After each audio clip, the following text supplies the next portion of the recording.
All right, let's go to the next one here. To another one anyway. Mrs. Riopelle, what is it about able to be halt, able to be prevent muscle loss with protein plants? Does that work? I hear lots of talking about it. By a protein cleanse? Well, a protein, plant somehow, Oh, protein cleanse. Yeah. Okay.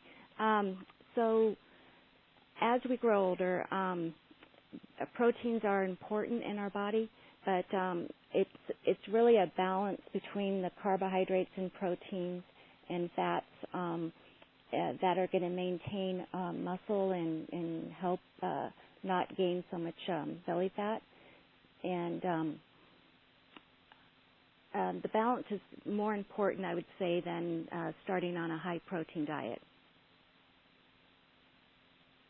If you explain that to me again, what do you mean by the balance is more important? Oh, the balance or the relationship between how many carbs you're taking, how much protein you're taking, and if you're consuming like the right type of fats, so that is more important than any one particular whether food source, whether it's protein or carb or fats. It's the balance. Okay, I got it. I have heard that eating protein and carbs together should, if possibly, be avoided. You eat one or the other. What's your take on that?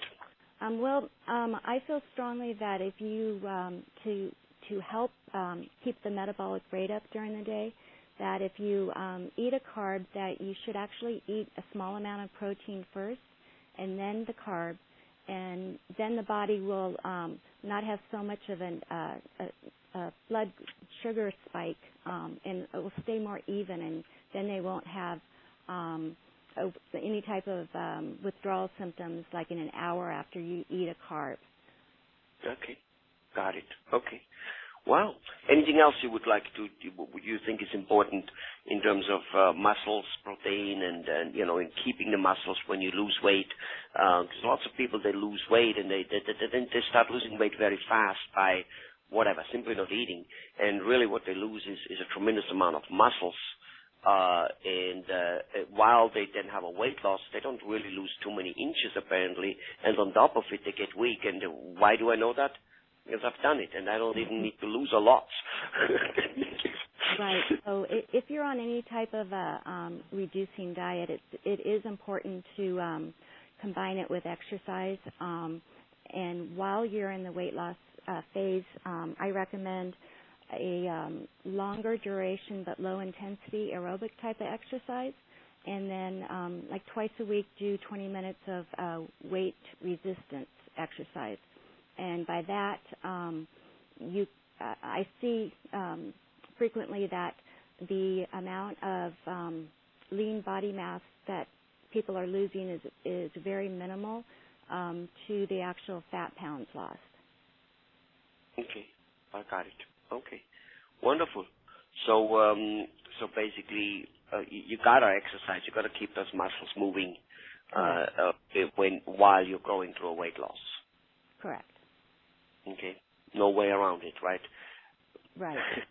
And I'm not saying that because the truth is, most of us do feel better after we exercise for a few times. It just seems to be, in this age and time to get around it. So in the old days, we didn't need to exercise because, I, for instance, went to engineering school with a bicycle. So every day I have an hour on a bicycle coming and going.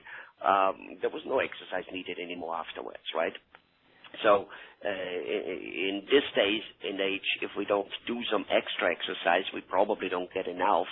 And, I'm constantly trying to look for something I can do without, so to say, having to do the exercise, but something which fits into my lifestyle. Frankly, I haven't found too many of those things yet, but here and there I do.